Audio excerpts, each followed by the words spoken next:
அன்பார்ந்த முருக பக்தர்களுக்கு வணக்கம். நான் ஜெயமஸ் கோபி.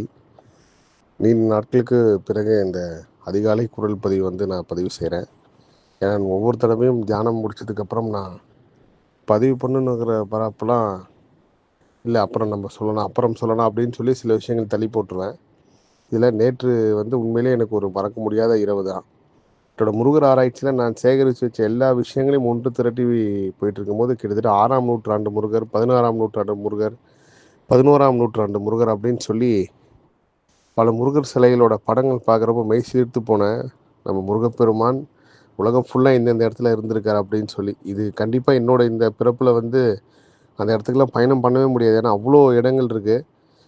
இதுக்காகவே பல பிறப்பு எடுத்து வரணும் போல இருக்குது. இந்தந்த இடத்துல இப்படிப்பட்ட சிலைகள் இருக்குது, இப்படிப்பட்ட உருவ வழிபாடு இருந்திருக்கு, முருகருக்கு இப்படி ஒரு வழிபாடு இருந்திருக்கு அப்படின்னு நினச்சி பார்க்குறப்போ நேற்று இரவு எல்லாமே எனக்கு தூக்கமே வரல. அந்த படங்கள்லாம் நம்ம உலகத்தில் இருக்கிற முருக பக்தர்களை கொண்டு போய் சேர்க்கணும். அவங்க பார்க்குறப்ப எவ்வளோ சந்தோஷப்படுவாங்க, எவ்வளோ ஆச்சரியப்படுவாங்க.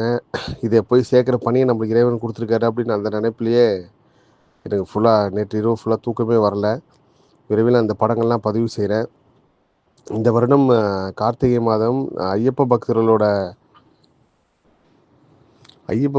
எழுச்சி ரொம்ப அதிகமாக இருக்கும். எனக்கு இது தியானத்தில் வந்தது உத்தரவு தான். அதே போல் முருக பக்தர்கள் நிறைய பேர் ஐயப்பனுக்கு மாலை போட்டு போவீங்க.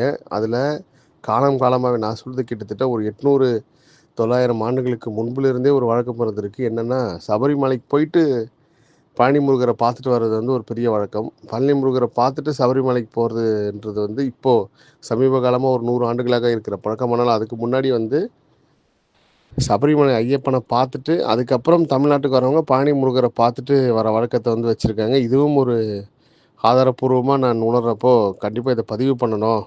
காலையில் நம்ம தியானம் முடிச்சுட்டு குரல் பதிவு பண்ணணும்னு சொல்லி அதுக்கான இந்த குரல் பதிவு. இந்த 2025 கார்த்திகை மாதம் ஐயப்ப பக்தர்களோட எழுச்சியும் எங்கும் எல்லா இடத்துலையுமே அதோட தாக்கம் அதிகமாக இருக்கும். கிட்டத்தட்ட இதுவும் இறை சக்தியோட அருள் தான். அதே போல் தைப்பூச விரதம் நேற்று நான் பதிவு பண்ணியிருந்தேன். அது இன்னும் நாள் இருக்குது. டிசம்பர் 15ஆம் தேதி தான் விரதம், 48 நாள். நான் திரும்ப திரும்ப சொல்கிறது என்னென்னா, நம்மளோட தெய்வம் முருகர் அப்படின்னு தாண்டி நம்மளோட ரத்தம் அவர். அந்த முருகருக்காக ஒரு 48 நாள் நம்மளால் ஒதுக்க முடியாதா அப்படின்றது தான் என்னோட கேள்வி. இந்த 21 நாள், 11 நாள், 7 நாள் எல்லாத்துலேயுமே சக்தி இருக்குது. ஆனால் முருகப்பெருமானுக்காக நம்ம ஒரு 48 நாள் ஒதுக்குறப்போ அது கண்டிப்பாக இந்த 365 நாளும் நம்மளை காப்பாற்றுன்றது கண்கூடான உண்மை. இதில் லேடிஸ் அவங்க சம்மந்தப்பட்ட பிரச்சனை அப்படிலாம் எந்த கணக்கு பண்ணாதீங்க. அசைவம் சாப்பிடாம இருங்க, அசைவம் செய்யாமல் இருங்க 48 நாள்.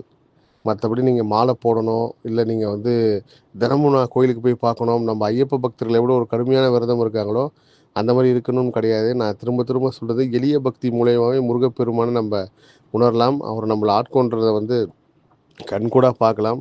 ஸோ எளிய பக்தியை மக்கள்கிட்ட கொண்டு போய் சேர்க்கறது மட்டும்தான் எனக்கு இட்ட பணி.